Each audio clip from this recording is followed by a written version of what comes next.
শুক্রাচার্য আস্তে আস্তে কানে কানে বলছে, বলি মহারাজ এই বিপ্রবরকে দান দিও না, এই সাক্ষাৎ শ্রীহরি ভগবান তোমার কাছে আজ ভিক্ষা নিতে এসেছে, জানি না তোমার কাছে কি চেয়ে বসবে, তার থেকে ভিক্ষা দিও না। মানে গুরুদেব আজ সাক্ষাৎ ভগবান আমার দরজায় এসেছে, আমি কিভাবে তাকে ফেরাতে পারি? আমি তাকে ফেরাবো না, যা যাই বলি মহারাজ সঙ্গে সঙ্গে সেখানে গুরুকে ত্যাগ করে দিল। বলে এমন গুরুকে ত্যাগ করা ভালো যে গুরু ভগবানের পথে কাঁটা হয়ে দাঁড়ায়। শাস্ত্রে এত দূর পর্যন্ত বর্ণন করা হয়েছে, যদি তোমার কুল দেবী পর্যন্ত তোমার রাস্তায় বাধক হয়ে আছে তো তাকেও ত্যাগ করে দাও। এবার বলবে যদি গুরুবাক্য না আসবে তবে তো অপরাধ হবে, তবে তো অপরাধ হবে। বলে হ্যাঁ অপরাধ তো হবে, কারণ যতযোগ্য সে গুরু, আর গুরুর আদেশ শিরোধার্য। একবার এক চোর ছিল, তাদের বংশ পরম্পরায় সবারই কিন্তু কাজ ছিল একটাই, সেটা হলো চুরি করা। একদিন সেই পথ দিয়ে এক বিপ্রবর যাচ্ছে, মহারাজ বিপ্রবর সেদিক থেকে যেতে যেতে সেই চোর মনে মনে চিন্তা করছে, আজ তো কোথাও চুরি করতে পারি নাই, তো যদি এই গুরুদেবের চরণে প্রণাম করে যদি আমার কিছু মুক্তি হয়, কিছু লাভ হয়, সারা জীবন তো পাপ করে এলাম। তো মহারাজ সঙ্গে সঙ্গে সেই বিপ্রবরকে দেখে তার চরণে পড়ে গেছে, হে বিপ্রবর আমার প্রণাম গ্রহণ করবে। কে তুমি? বলে আমি একজন অধম, আমার পেশা হচ্ছে চুরি করা। বলে বাবা তুমি একদম পরিষ্কার ভাবে বলছো যে আমি চুরি করি? বলে হ্যাঁ আমি যেটা করি সেটা বলতে কোনো লজ্জা নেই। বলে কেন করো? বলে আমার বংশ পরম্পরায় সবাই চোর, আমার ঠাকুর দাদা ছিল, আমার দাদু ছিল, আমার বাবা ছিল, আর সেই অনুযায়ী আমিও চোর হয়েছি। বিপ্রবর তো হাসতে লেগেছে, বলে অতদিন শুনেছি কোনো ভালো কাজে বংশ পরম্পরা রাখে, তুমি তোমার চুরি করার জন্য বংশ পরম্পরা রেখেছো? বলে হ্যাঁ। বলে এক কাজ করো, তুমি চুরিটা ছেড়ে দাও। বলে গুরুদেব আপনি আমাকে যা ছাড়তে বলবেন ছেড়ে দেবো, কিন্তু এই চুরি ছাড়তে পারবো না। আপনি বরং আমাকে অন্য কিছু করতে বলুন, কিন্তু চুরি ছাড়তে বলুন না। সাধুগুরু বৈষ্ণবের একটাই লক্ষ্য, কেউ যদি বিমার্গী হয়েছে, কেউ যদি কুপথে যাচ্ছে, তাকে সৎ পথে আনা। সে বিপ্রবর মনে মনে চিন্তা করলো, যদি কিছু করতেই হয় তাকে সৎ রাস্তায় আনতে হবে, কি করা যায়? বলে এক কাজ করো, তুমি আমার চারটে কথা রাখবে। বলে কি কথা? বলে রাস্তায় যখন কোনো সাধুগুরু বৈষ্ণবকে দেখবে তাদেরকে ঘরে এনে সেবা করাবে। আর দ্বিতীয় কথা, তুমি রাস্তায় চলতে চলতে যেখানেই ভগবানের মন্দির দেখবে সেখানে প্রথমে প্রণাম করবে। যদি তোমাকে সিপাহী তাড়া করছে, যদি তোমাকে প্রহরীরা মারতে দৌড়চ্ছে, যদি তুমি কোথাও থেকে চুরি করে দৌড়াচ্ছ, তাও কিন্তু তুমি ভগবানের মন্দির দেখতে পেলে সেখানে প্রণাম করবে। বলে ঠিক আছে। আর তৃতীয় হচ্ছে, তুমি চুরি করো যাই করো সদা সত্য কথা বলবে, যদি তুমি ধরাও পড়ে যাও তাও তুমি সত্যকে ত্যাগ করবে না। মহারাজ এই কথাগুলো বলেই গুরুদেব সেখান থেকে প্রস্থান করে দিয়েছে। এবার তো গুরুদেবের কথা অনুসারে সেই চোর তাই করতে থাকে।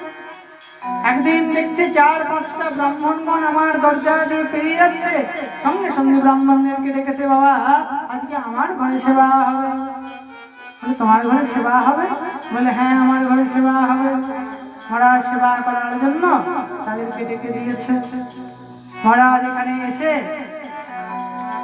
তার গিন্নিকে গিয়ে বলতে, শোনো আজকে কিছু সাধুগুরু বৈষ্ণব সেবা করবে, তুমি রন্ধন করো। বলে আমাদেরই খাবার কোনো কিছু নেই, আবার তুমি কোথায় থেকে ব্রাহ্মণ ধরে এনেছো? বলতে কি করবো, তাদেরকে তো খাবার দিতে হবে, গুরুদেবের আদেশ। মহারাজ সেই চোর গুরুদেবের আদেশকে অমান্য যেন না হয় তার জন্য চুরি করতে চলে যায়। সেই গ্রামে এক শেঠ, সেই শেঠজির রত্ন ভান্ডার থেকে দিব্য খাওয়া দাওয়া নিয়ে দিব্য রন্ধন করে তাদেরকে সেবা দিয়েছে।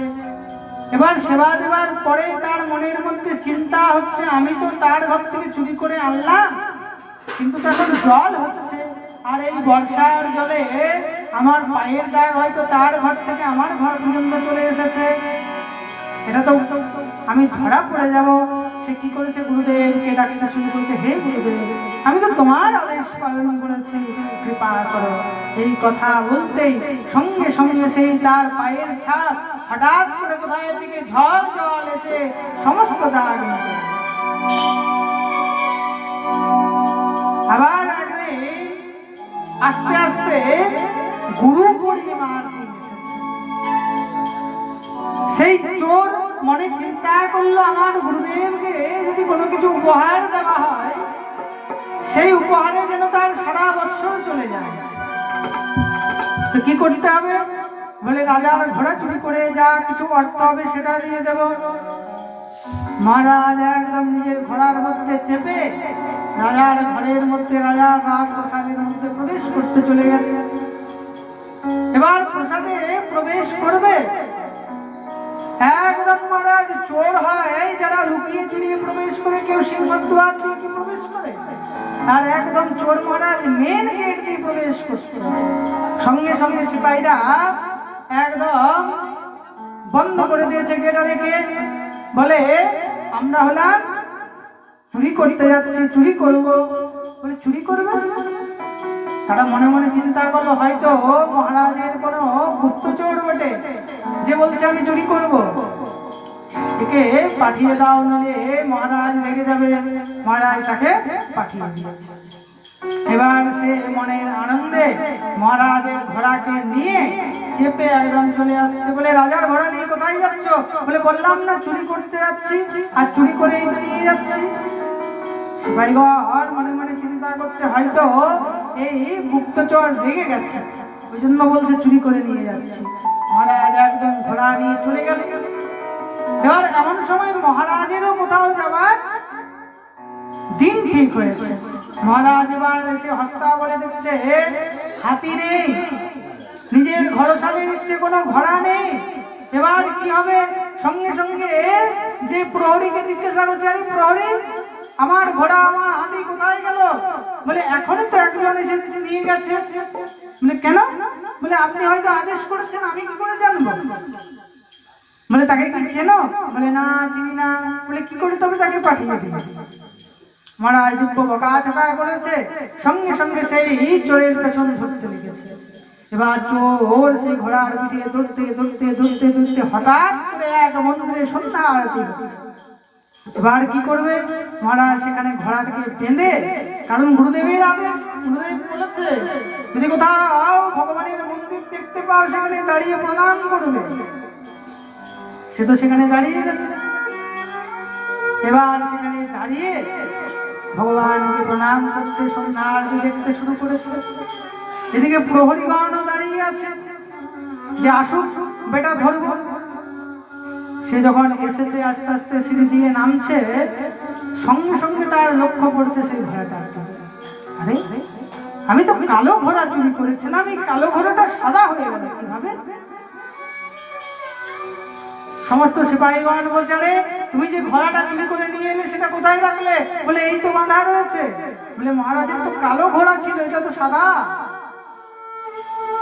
বলে সাদা তো নয়, কালোই বটে, আমি তো ভগবানকে অর্পণ করেছিলাম। আমার গুরুদেব বলেছিল তুমি যা কিছু গ্রহণ করবে প্রথমে ভগবানকে অর্পণ করবে, সেটা যদি চুরি করাও বস্তু হয় তাও তুমি ভগবানকে অর্পণ করে গ্রহণ করবে। আমি তো ভগবানকে অর্পণ করেছিলাম, হয়তো ভগবানের পছন্দ হয়, কারণ কালো ঘোড়ার মধ্যে যদি কালো ভগবান বসবে তো দেখতে পাবো না, ওই জন্য সাদা করে নিয়েছি।